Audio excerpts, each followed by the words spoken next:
Welcome to Resume Storyteller with Virginia Franco, bringing you interviews with industry experts and regular folks who tested the job search waters and succeeded, and strategies to tell your story and land you job interviews in 60 days, guaranteed. Here's your host, Virginia Franco.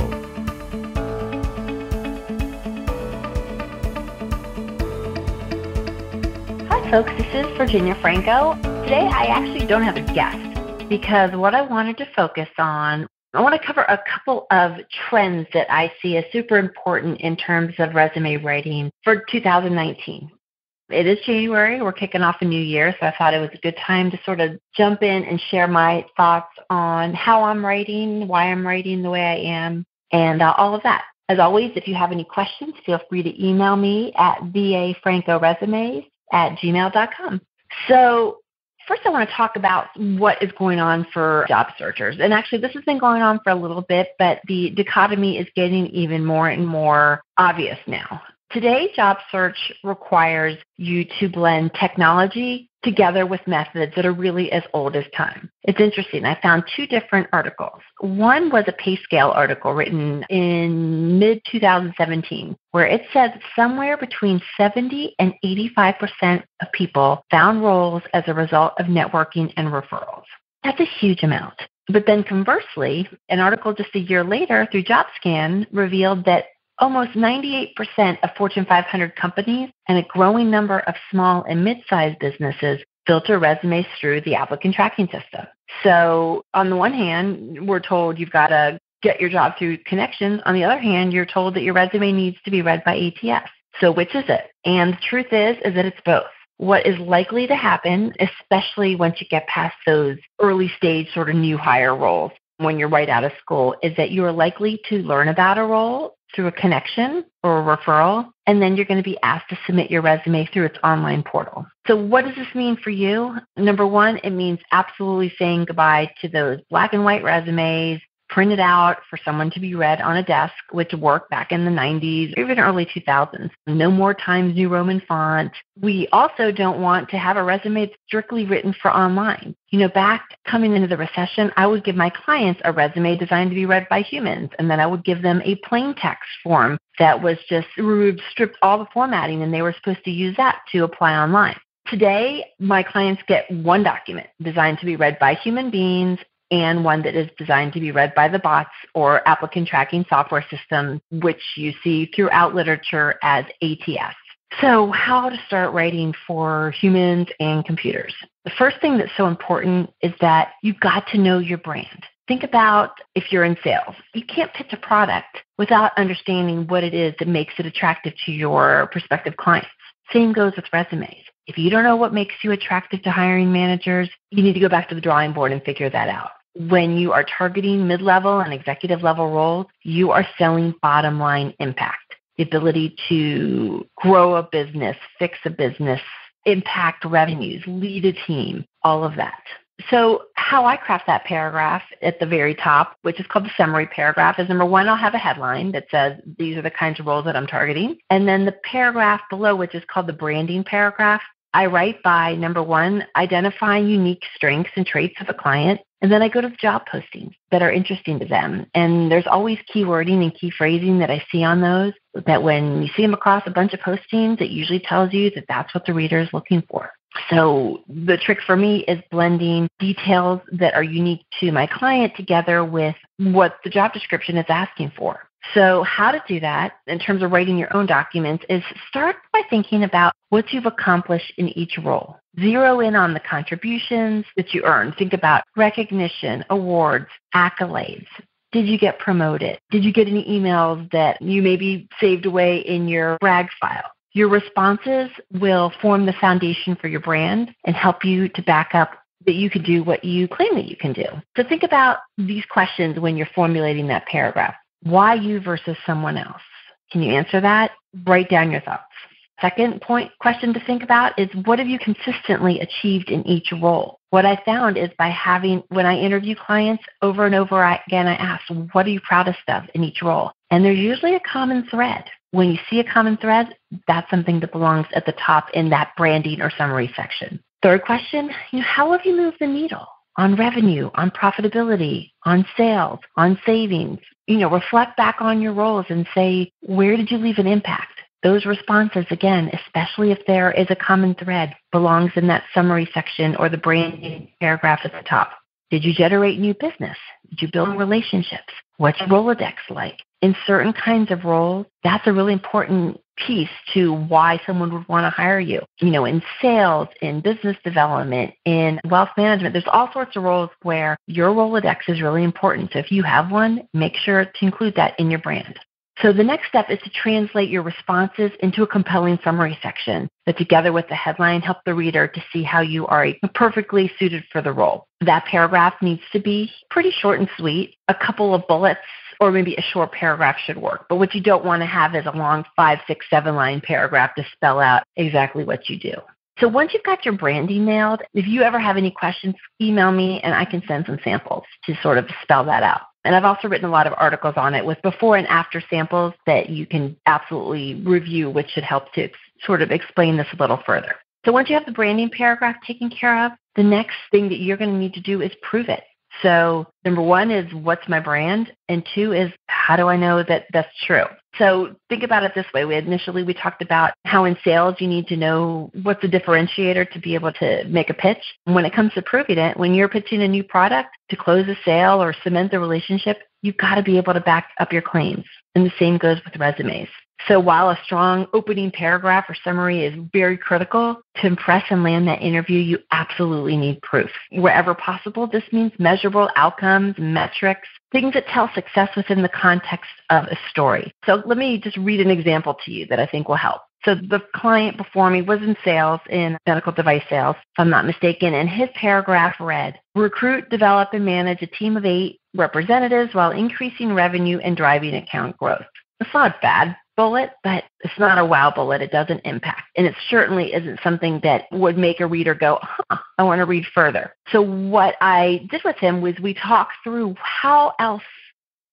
So you built this team of 8. You recruited this team. Why did they need to be recruited? What were their results? What were you proud of in terms of what that team accomplished? And by him answering those questions, what we came up with was this paragraph that, as you can see, is going to include a lot more quantifiable details and tells it within the context of a story. We built a distributor sales team of 8 from the ground up, leveraged deep networks spanning the Southeast to negotiate contract with leading GPOs against competition with 3 times larger sales force. So that after paragraph has conveyed a couple of points that are super impactful while showing some numbers in a space where, in this case, he didn't have a lot of great revenues to speak to for a variety of different reasons, but it was beyond his control. So we conveyed, number 1, that he knew how to build a sizable team from the ground up, that he's got a big Rolodex that spans a certain region, which is really important because he wanted to stay in the Southeast. And then the third piece that we pulled out was that he had negotiating with some pretty big players, and that was super important, and that he unseated people with huge sales force, and we were able to quantify that. So as you can see, that bullet is much more powerful because it's got a lot more details. It has some figures that quantify success, and that is something that you can lead off with. Here's another. This was also in the medical sales industry, but it was a capital equipment sale, which is a little different. So this client, he described his achievements with a lot of adjectives. Direct accountability for demonstrating a high degree of initiative, salesmanship, and relationship building skills while managing 6 sales representatives charged with promoting and selling urology table products in a multi-state territory, period. Achieved revenue growth between 2014 and 2017. Okay, so that is a very long sentence. He describes himself that he takes initiative, that he shows salesmanship. All probably true, but the thing is a lot of people say that about themselves. So how to make this paragraph show quantifiable success, but tell it in a way that is impactful and that shows success within the context of a story. So I actually shortened that sentence quite a bit and rewrote it to say, grew annual revenues to $5.5 million in 3 years across a 6-state territory as the number 1 ranked rep nationally for urology table sales. What I've done with that is shown that he can grow revenues from nothing in a short amount of time, that he did it across a pretty vast territory, and that he was the number 1 rep. That shows that paragraph speaks volumes. And that way we don't need to show that he's got salesmanship and that he's got relationship building skills. It's implied through that paragraph. So an example of how quantifiable figures told within the context of a story can prove that you are who you say you are in that first paragraph at the very top. The other piece that's important to remember, because it's really impactful when humans are reading it and it still can get through software, is that you've got to front load the good stuff. I've said this before, but I'll say it again. When people are reading online, we do not read from left to right, top to bottom, the same way we do when something is printed out. On screens, we're all sort of a little hyper. We start left, like we would if something was printed out in front of us, but then our eyes jump all over the place depending on what captures our attention, and everyone's different.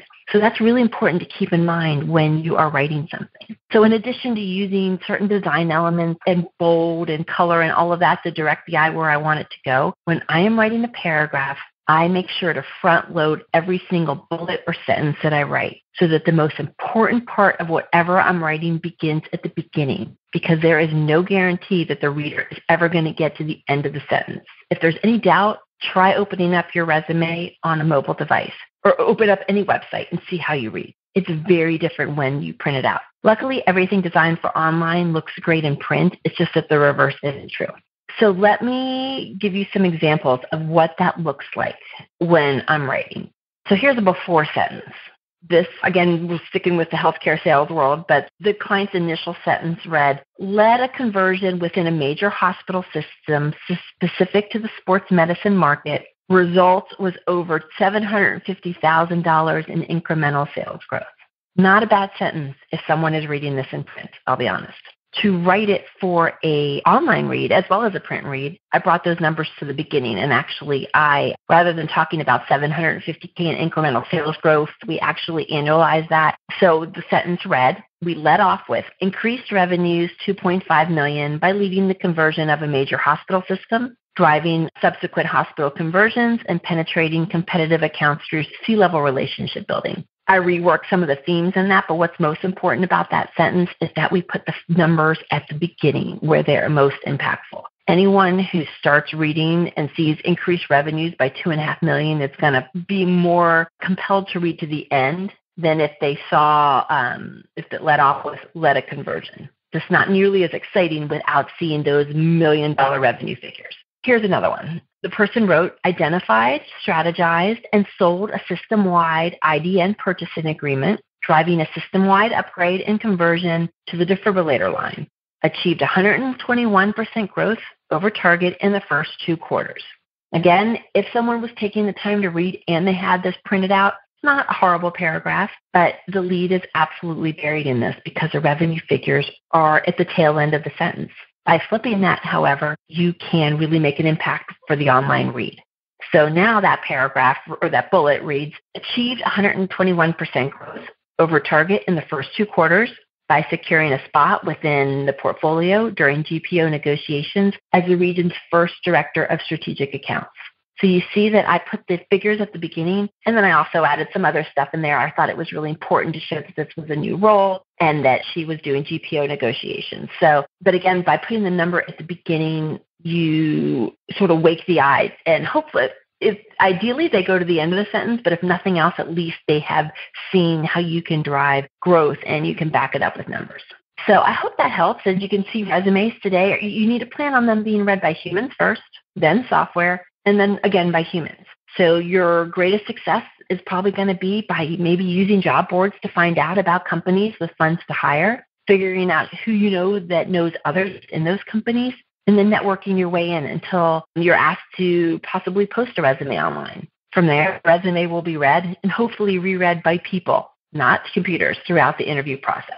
So when written well, documents that spell out the why and the how of what makes you unique will not only be rich with a bunch of keywords that are important for software to read, but they'll present a powerful case to the reader, a human being reader, that shows that you're a perfect fit for the role. Thanks so much for listening, guys. You've been listening to Resume Storyteller with Virginia Franco. To learn more about storytelling strategies to catch the eye of today's skim online readers, hiring and decision makers, go to www.virginiafrancoresumes.com.